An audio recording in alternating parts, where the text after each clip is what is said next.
Everyone, it's Robin, R Silent Crafts, and welcome to my studio. Today I wanted to talk about fat quarters. What I'd love to know is how do you fold your fat quarters and then how do you store them?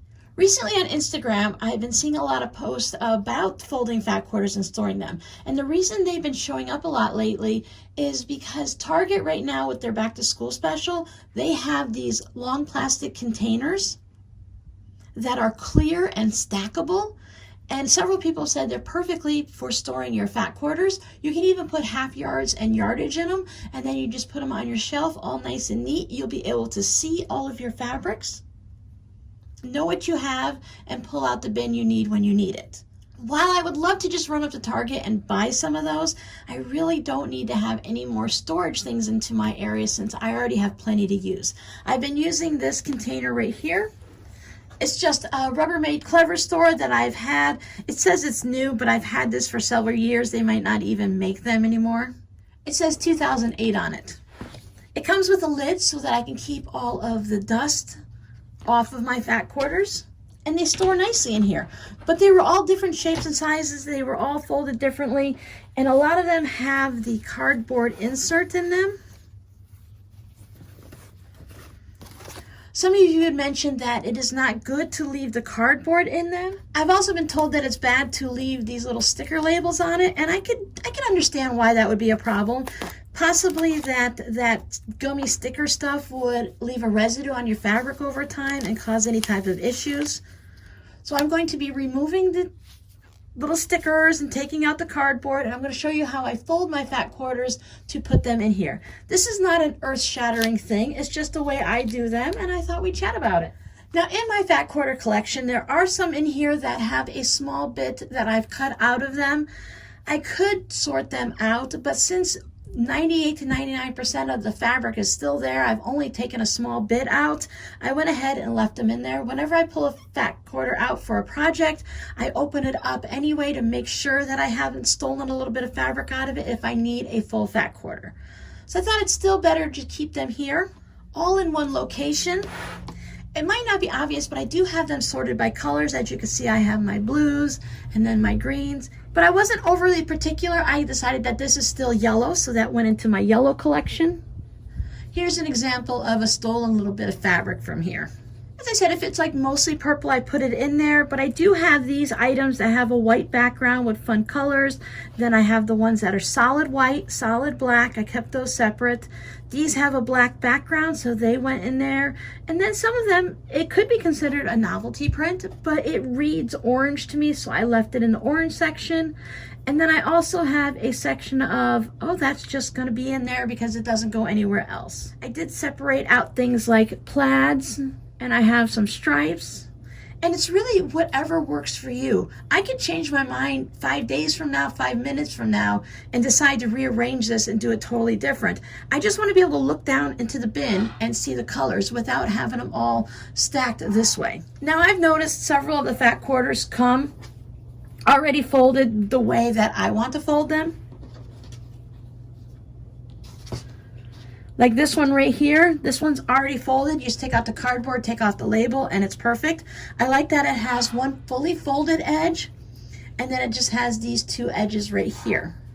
So I just take the fat quarter, I take off the label, I take out the cardboard. I do save these pieces of cardboard because I use them for templates. I also will just take it and write notes on it that I only need to remind myself to do something tomorrow. And then after it's done and I've checked everything off my list, I throw this in my recycle bin, and I've gone ahead and used it before I've recycled or tossed it away. I like to position my fat quarters so that it is at the widest point, which is usually 21 inches, which would mean if these had selvages, there would be selvage on at least one side here going in the vertical direction. Fold it in half. Most of them are fine and they're not wrinkled. I'm going to leave any of these little folds that are in there since they're going to create more folds sitting there waiting for me to use them anyway. So I will just leave that, and then I'll give them a good steam press when I go to use them. The ones that I purchased from the Dollar Tree tend to be rolled up into a long tube. You can also get those sometimes at Joann's, like if you get a remnant type fat quarter or something. So those I did open up and give them a good press, but these I'll just leave any of these folds and wrinkles in it. And I fold it in half again. Of course, this one, as I mentioned, is already folded. A lot of the ones that I had in that container were narrow ones instead of being folded to the width that I like today. I find my center point, which again, I can see it's right there. I just put that center point on a line here, or you can hold your finger. This doesn't have to be exact. And of course, you can fold it to fit whatever container you're using. This is just the way I do it.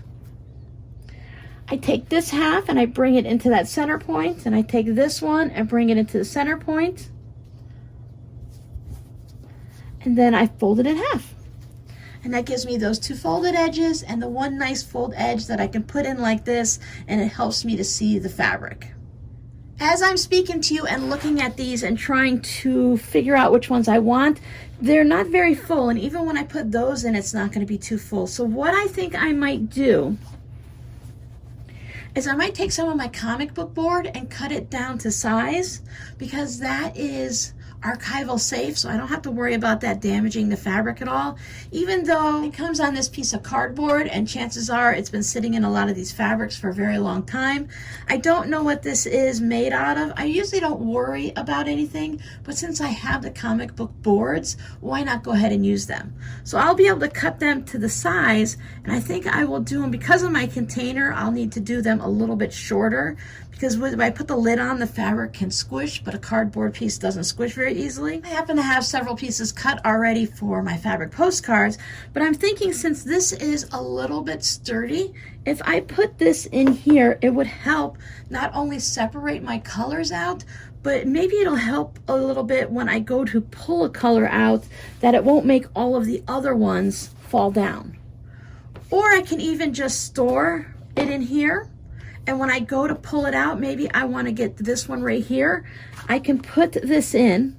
Maybe I need a second one. I'll put that second one in, and that will allow me to pull this fabric out without everything collapsing and pulling it out with it. So a lot of times when you go to pull one out, you can end up pulling more out with it. See, that one went out nicely, of course, because I was showing you. But then I need to put that back in. So when I want to put it back in, I can do the same thing. I can take my pieces of cardboard, separate it out, put that back in, because with those two folded edges there, it's going to be a little bit harder to put it back in. And then I'm all set, and I haven't made a mess. I have used this trick before on the shelves when I have a lot of my fabric stacked up, and I want that one piece of yardage that's down at the bottom or towards the middle. I can put two pieces of cardboard in. This one will hold this stack. This one goes underneath the fabric. So when I go to grab the yardage, I can go like this, and I just pull it out, and then I can take this out, and then my stack of fabric will settle back down. When I'm done, I can just put it right on top of the pile, because I don't have my yardage right now sorted into any special way. Let's go ahead and fold one more. So do you fold your fat quarters in a special way? Do you store them in a special way? Or do you just leave them with their cardboard inside stacked up somewhere on your shelf? When I have fat quarter bundles, I tend to leave them all together. Salvage is on this way. This is my 21 or larger side, so this makes it 18-ish. Fold it in half. Fold it in half again. This has the fold here. I don't bother flipping it over. I figured it's okay to change up that fold every now and then so I don't get a hard crease. In the past, I kept my fat quarters all willy-nilly. I did not keep them organized at all. As I'm working on more tote bags and zipper pouches, and I'm looking for fabric to put as a lining, a fat quarter, two fat quarters, as a matter of fact, work really great to line the tote bags. So I like to be able to see and know that I can get two white ones, even if they're not exactly the same fabric, two greens. I can see everything I have right here. It also tells me, do I need more of a certain color?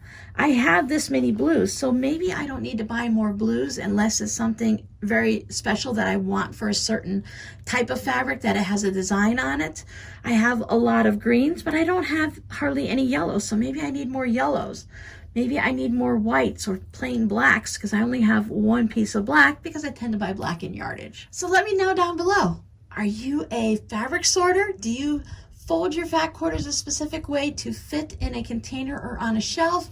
Or do you just leave everything where it is and just plop it on a shelf and stare at it because it's beautiful? Thanks for hanging out with me. I'll see you guys in the next video. Bye.